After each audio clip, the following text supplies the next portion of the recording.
Okay, so just for orientation, I kind of put it back together. I try to do sort of a minimal dissection here so you can get oriented. First of all, scrotum. So this pig, both testes are already descended down in to the scrotum prior to birth, and that's pretty typical for the pig. They're fairly precocious animals.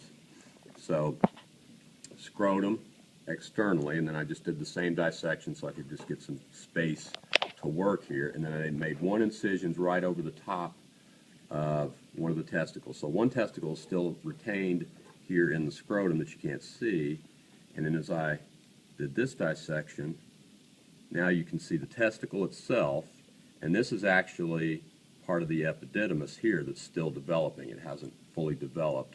This will become the head of the epididymis, and this little section right here is actually the testes itself. And so as I continue the dissection on up, then all of this becomes then the spermatic cord that we talked about the other day. So if I break down a little bit more of this connective tissue here and isolate it out. So all of that then is the spermatic cord, right? So if you take your dog in to be neutered or whatever, it's exactly what we do right there. Just isolate that out, put a ligature on it, snip it, and that's it. You're done, right? All the blood vessels, nerves, vas deferens, everything, cremaster muscle, right? All contained in that. Now, if I flip the belly wall over here,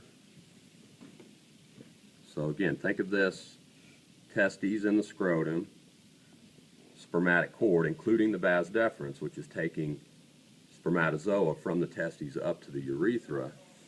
That's got to enter into the abdominal cavity.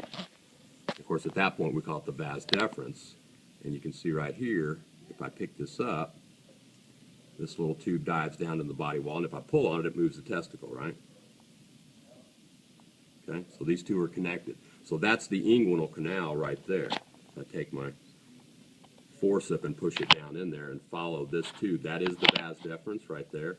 And you can see as it makes it into the body wall. A little more of this. See a little bit better. Just for orientation now, what's this right here? What do you think?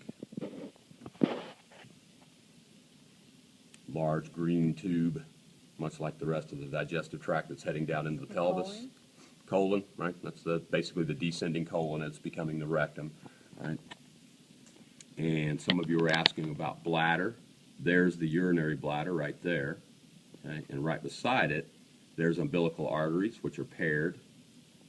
The right and there's the left peeking out as well, right? So the urinary bladder sits right between the two umbilical arteries, which of course end up here in the umbilicus, right? Temporary structures. And you were asking about this thing. I overheard you talking about this. Right? Notice that it's headed right up into the same area. It's headed up into the umbilicus as well. So here's the return segment, right? That is, in fact, the umbilical vein coming back through as it comes. The liver sort of gets last dibs on this, right? And that's the arteries. Really, technically, at this point, since the pig is no longer in the uterus, this now has contracted down and becomes what's called the falciform ligament. Right? But as a fetus, this was a functional conduit for blood. It was the umbilical vein. Right? Paired umbilical arteries. So as you follow vas deferens right here, as it returns up through the inguinal canal, it makes a 90-degree bend right there and heads back up underneath the trigon area of the bladder, and that's going to come down and become urethra right there. So that's the ejaculatory orifice right there. That's where the vas deferens comes in and ties into the urethra right there. And so there's the complete male reproductive tract, essentially. Scrotum, testes, epididymis, spermatic cord itself, ultimately ending in the vas deferens right there through the inguinal canal. Urinary bladder, and then I did a little dissection of the developing penis as well. Now, the testes, although they're descended, they still have a long way to go. They're not fully developed, and the same thing is true here of the penis. This is just a vestigial organ at this point. So all of this in the pig, all of this area, just like you would have in a dog, that all be referred to as the prepuce. Right? And that would be the little opening there that's developing, and as this fibrous body right here continues to develop, it ultimately will become the mature male penis. But that's a long way off, right? For that tissue to become mature, both the testes and the penis, requires much higher levels of testosterone. So that's a puberty type thing, right? So in this pig, it would be 6 months away. Human being, it'd be years away. Right? see. That's pretty much it for you. You get all the umbilical vasculature there. Bladder, vas deferens, reproductive tract. What's this peeking out right here? Liver. Good. I'm going to go ahead and snip that falciform ligament. Is that what you want us to name it on the test, the falciform ligament, or can we say the umbilical vein. Really, yeah, at this point, I'd take either. Okay. They're correct. Technically, these pigs weren't birthed. Right? The uterus was taken out intact. They never breathed, but it has collapsed down. Right? And it did not inject very well with the blue dye once it gets all the way down in here. So You can still see a little bit blue. let's see. Let's open this up a little bit more, see what else we got in here.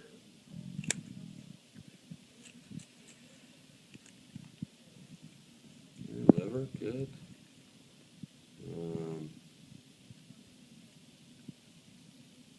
All this stuff here, if I just stuck a pin in that. Small intestine. And most likely which section? Oh, Again, jejunum. Most of this is all jejunum, right? Only the very last little segment of it and the very first little segment of it would be actually duodenum. So most of this whole big wad here is just all jejunum, right? It's all about absorption.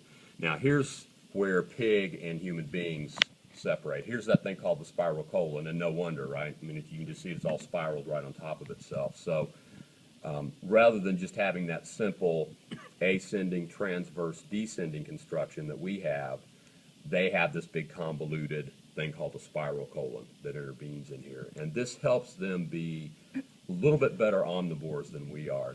This kind of acts like a simplified version of a rumen in a true herbivore, a true ruminant. They'll have a lot of bacteria that will, this basically becomes a fermentation vat. So pigs can eat bark, the shells of nuts, things of that nature that are really pretty tough for us to digest or get much nutrient value out of. They can actually forage a little bit. They can even graze. They can go out. They're not herbivores necessarily. They're true omnivores. But they can even graze grass and get more nutrient value out of it than we can just from that spiral colon right there. Just all the bacteria that live in there. Do you want us to say spiral colon? I would not put a pin in that. Again, just like we had with the lobes of the liver and the lobes of the lung and that kind of stuff. You guys are here to learn human anatomy, not pig anatomy necessarily. So where there are differences like that, I'm not going to harp on that. I don't want you all being confused about it later on. Because again, this is not your end-all, be-all of anatomy. This is just the beginning for you all, right? You're going to have more advanced classes down the road. So you'll want to carry that knowledge, correct knowledge, down the road with you. Stomach. Okay. Good. And what's that peeking out right along the greater curvature?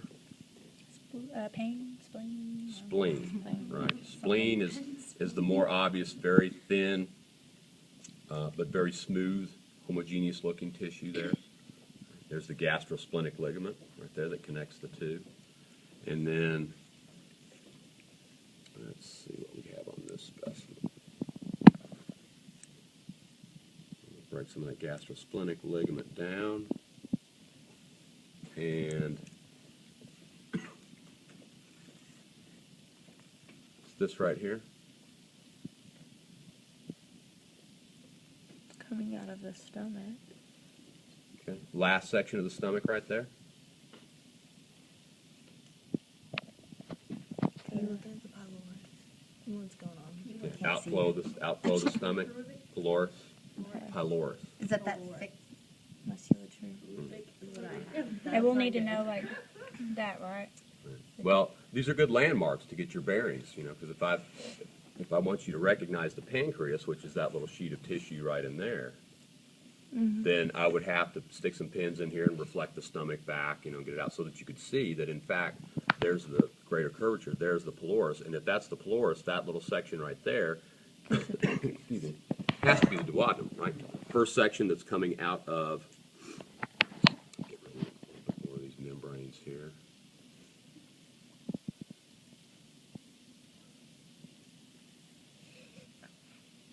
There we go. We'll even separate this out so it becomes real obvious. All right? That has to be the duodenum right there, right? It's connected to the pylorus of the stomach. It's the outflow tract. That has to be the first section of the small intestine. That's the duodenum. And right next to it, you see this green again. That's the transverse colon of the pig.